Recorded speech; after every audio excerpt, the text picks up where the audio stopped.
Okay, so today is still the day. Well, today is the day we're going to start with really putting on some major fertilizer. Timothy went with one buggy with potash in it, and I'm about to train Joseph how to run the Peckway. So he's going to have to come up and around that way because he's got to put fuel in the tractor. And he pulled it up the wrong way, and the hose won't reach. We have short hoses. Okay, so now it's long enough. You just got to get a little closer and hit the pole. I had a longer hose than this before, but it started to leak, and fuel's valuable, so I decided I wasn't going to allow it to do that. So anyway, yeah, there it is. Alright, so what we're doing is we're picking and choosing our fields as to where we're going to put potash and where we're going to put nitrogen and other things. But what we're really going to do is get this thing fueled up, and then I have to go put Banville 2,4-D in the sprayer because we got some budding blackberry bushes that need to die, and it takes a dose of 2,4-D and Banville to do that. So I will just shut my mouth now and get started on that. You see me there? And it begins. Looks like someone's got a, what do you call it? Oh, my battery's dying. Looks like somebody's got a zip tie there that's catching material I'm going to have to do something about. And there's a nozzle all the way on the other end. Better speed that engine up, Pop.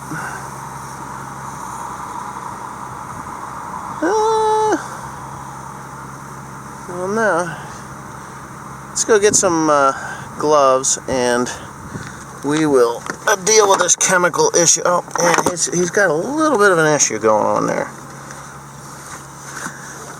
Okay, so here we got Mr. Tomato Paste. Broke it. Let's see what he's got. He's got the thing running. What he's got. What the hell did you do? $20. What seems to be the problem? That linkage. You put too much goo on it. Yeah, that's me. Tim. I'm going to save one and save the other. You're going to what? Save one and save the other. Yeah, we're going down to get some because I know I'm going to be back. So you got it loaded with fertilizer and it's not engaging. Is that what's happening? It's too heavy for it on. Yeah, spring is pretty loose.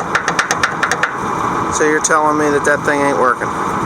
Oh, it was working just fine until it got covered in this shit. So you broke it. Alright, well we'll get us some starting fluid or something to clean it with. Because you got too much oil on it. Yeah, I got too much oil on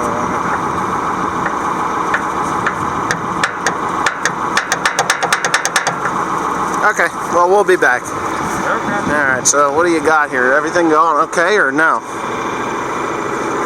Okay. Alright, we'll be back. Bye. Bye. No. Alright, so here's the deal. We got Joseph, he's running the 7530. He is in training today. He will be spreading fertilizer while I'm spraying fertilizer. So this is his job now. He is 17. He has a driver's license to kill. A driver's license. And yeah, so we are running the Peckway spreader.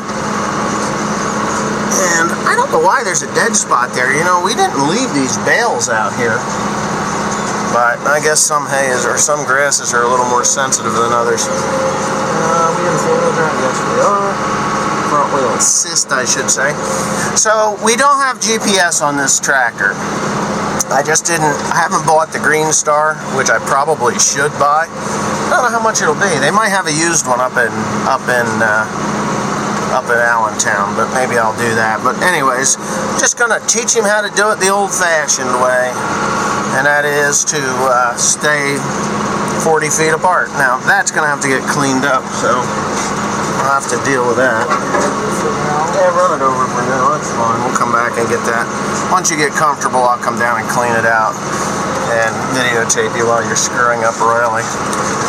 Normally what I'll do is go all the way around the entire field. Now this farm, I curse at it every single time I do this, but I think I'm going to have Joe go this way.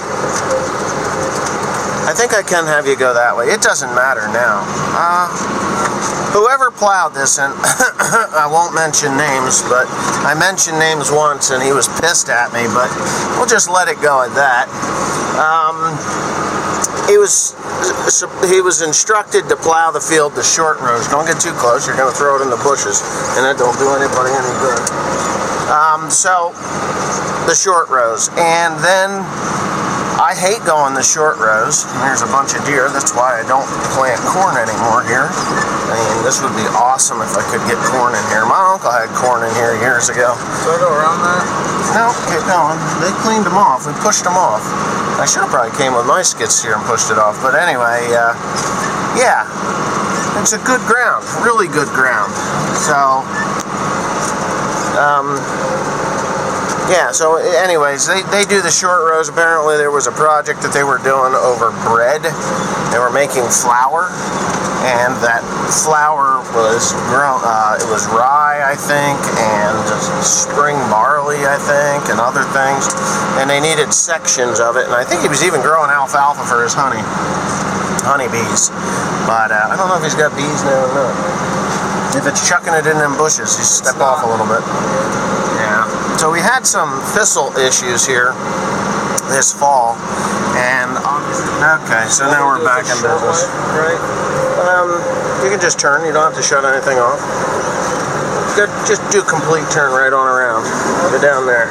We'll go the long ways because I'm a glutton for punishment. Now you can see where you're at. Now you're going to look down there. You see how close you are there? You're pretty okay. Find a tree down there and put that emblem on the front on the tree.